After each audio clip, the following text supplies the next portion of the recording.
Hey team, welcome to The Explainer. Today, we're digging into our transition roadmap, specifically how we move away from single isolated AI assistants and toward coordinated teams of specialized agents executing really complex enterprise workflows.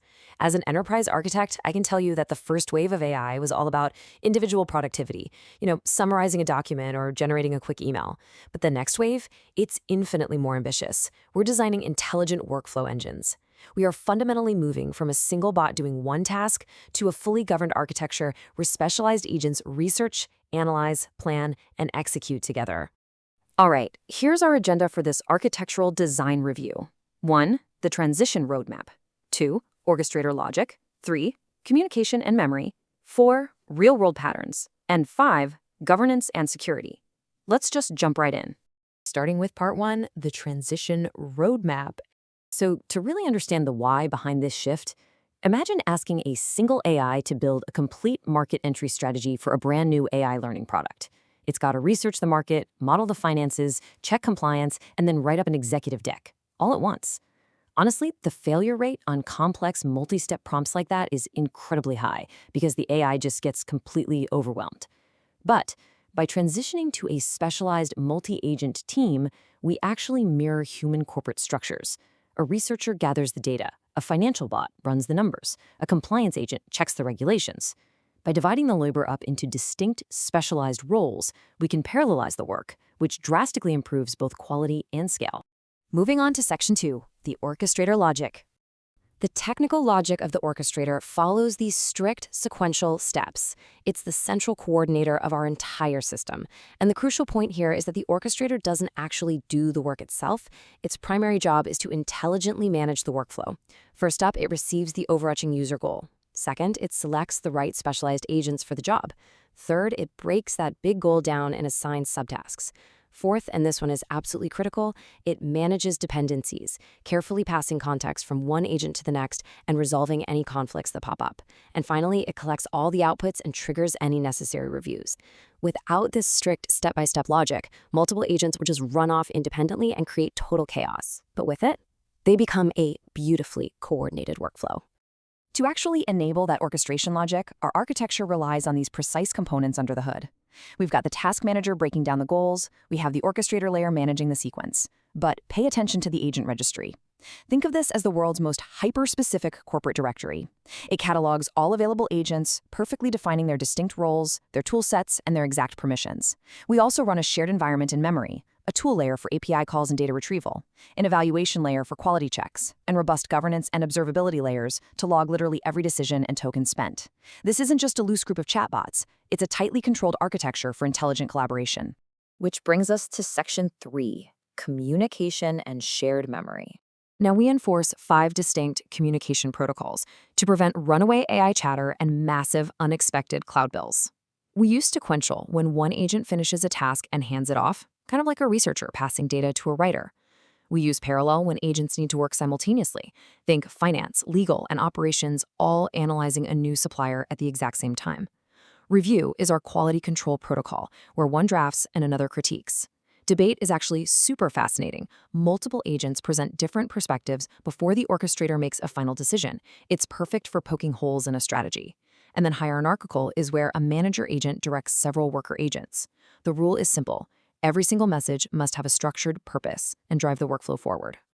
As these agents collaborate using those exact patterns, they obviously need common context. That is where shared memory comes in.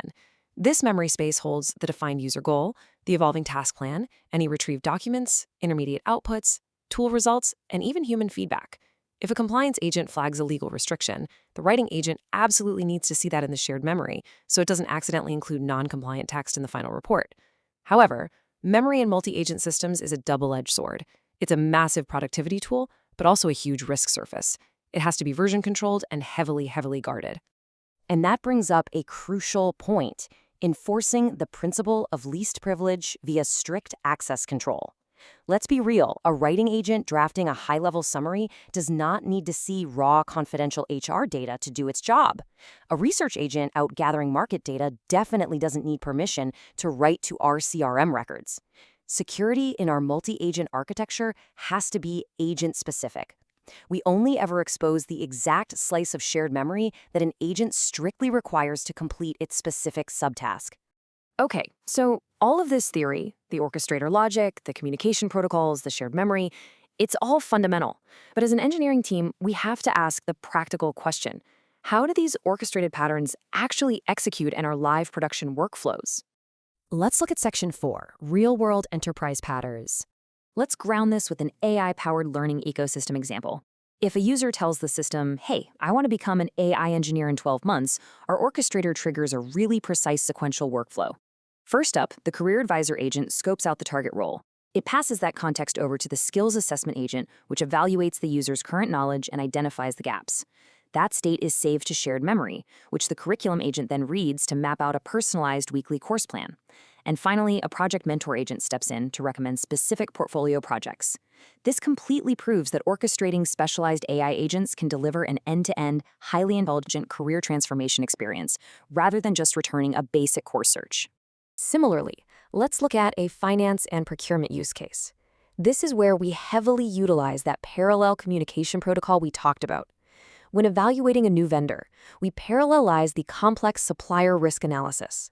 The orchestrator simultaneously routes queries to distinct specialists.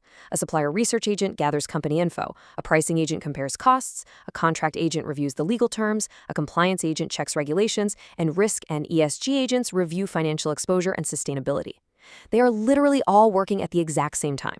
They return their structured findings to the orchestrator, which then compiles the whole shebang into a single comprehensive recommendation. It drastically cuts down manual work while maintaining our strict evaluation rules. And finally, Section 5, Governance, Security, and Costs. Look, every single time an agent communicates, retrieves a document, or calls a tool, it consumes tokens. Multi-agent systems can become incredibly expensive and really slow if they aren't managed properly. We definitely don't want a $5,000 cloud build just because two agents got into an endless philosophical debate about a typo. That is exactly why our orchestrator has to be cost-aware. We enforce strict token budgets and maximum tool call limits. We use dynamic model routing and context caching, but maybe most importantly, we use simple pipelines for simple tasks. A basic customer question should never, ever trigger a complex 10-agent debate workflow. We only activate the complexity of multi-agent orchestration when the business value actually justifies the computational cost. And that brings me to our absolute hard requirement for production deployment, human-in-the-loop orchestration. The goal of this architecture is not uncontrolled, fully autonomous action. Absolutely not. The goal is placing human judgment exactly where it matters most. The AI agents can handle the speed, the massive data retrieval, the code generation, and the initial drafting. But for high-value actions like approving a massive supplier contract, pushing code to production, or authorizing a large refund, human users must retain final approval. We design the workflow to pause, alert a human supervisor, and wait for manual sign-off. This is how we ensure accountability, ethics, and ultimately trust in our enterprise systems. We've covered the orchestrator logic, the precise communication patterns, and the critical governance guardrails needed to make this a reality. So, looking at your own domain and your team's daily operations, which manual, cross-functional workflow are you ready to transition into a governed, cost-aware, multi-agent ecosystem? Think about it, and let's start designing your first orchestrator roadmap. Thanks for joining this explainer, and I'll catch you in the next one.